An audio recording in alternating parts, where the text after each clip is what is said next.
ሰላም ጤና ይስጥልኝ እንደምናላችሁ ልዩ ነኝ። ዛሬም ደግሞ በአዲስ ቪዲዮ ተመልሻለሁኝ። ዛሬም ማሳያችሁ በቦለቄ የምሰራውን ሶስ ነው። በጣም ቀላል ነው። የሚያስፈልገን ሽንኩርት፣ ካሮት፣ ነጭ ሽንኩርት፣ ቲማቲም፣ ዝኩኒ በደርጀን ነው።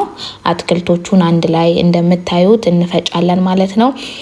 ማባያ ደግሞ እኔ የምጠቀመው ቅንጬ ነው። እናንተ ደግሞ ሩዝ፣ ቅንጬ፣ ፓስታ ይሄዳል። ፒዛ ላይ የምትጠቀሚበት አቃለው በጣም ቆንጆ ነው። ሶሱ ወፍራም፣ በዛ ላይ ደግሞ በውስጡ ብዙ አይነት አትክልት ስለሚይዝ ጤናማ የሆነ ልጆች ደግሞ እምቢ የሚሏችሁ ከሆነ አትክልት መመገብ እንደዚህ በደቃቁ ተፈቅፍቆ ሲመገቡት በጣም ይበሉታልና በጣም ቆንጆ ነው። ስጋም ደግሞ ባላችሁ ጊዜ ስጋም ጨምራችሁ መጠቀም ትችላላችሁ። ዛሬ ግን እኔ የምሰራው በቦለቄ ነው። አብዛኛውን ጊዜ እንደዛ አደርጋለሁኝ። እንደምታዩት አትክልቶቹን አጥቤ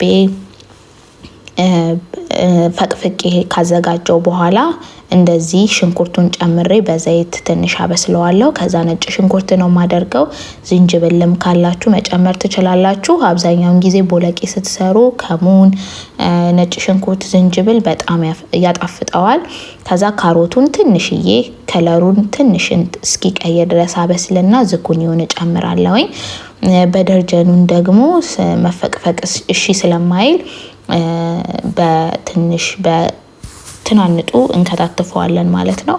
ከዛ እሱንም ጨምረን አንድ ላይ እናበስለዋለን። ከዛ ቲማቲሙን አድርገን ማንተክተክ ነው ማለት ነው። እንደምታዩት በደርጀኑ ነው ከላይ የጨመርነው ማለት ነው። በደርጀኑን የማትወዱ የሌላችሁ ወይም የማታገኙ ከሆነ መውጣት ይችላል። ዝኩኒም እንደዛ ትችላላችሁ። ግን ዝኩኒና ካሮቱ በጣም ነው የሚያጣፍጠው። ከዛ ቲማቲም እናረጋለን ማለት ነው። ፈጭተን እንደዚህ የሚጣፍጥ በጣም ቆንጆ ሶስ ይወጣል። እንደምታዩት ወፍራም ማለት ነው። ከዛ ቅመም ማድረግ ትችላላችሁ። እኔ እንዳልኳችሁ አብዛኛው ጊዜ ከሙን ነው የምጠቀመው። ከዛ ትንሽዬ ሲንተከተክልን እንደምታዩት ቦለቄውን እናረጋለን። የተቀቀለ ቦለቄ ነው ማደርገው።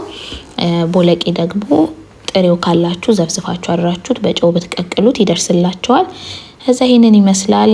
ኮረሪማ፣ ጨው አድርጎ ከሙን አድርጎ እንደዚህ ማውጣት ነው። እንደምታዩት ምሳቃ ነበር የቋጠርኩት። እንደምትጠቀሙበት ተስፋ አደርጋለሁኝ። ሞክሩት። ስለተከታተላችሁኝ አመሰግናለሁ። ባይ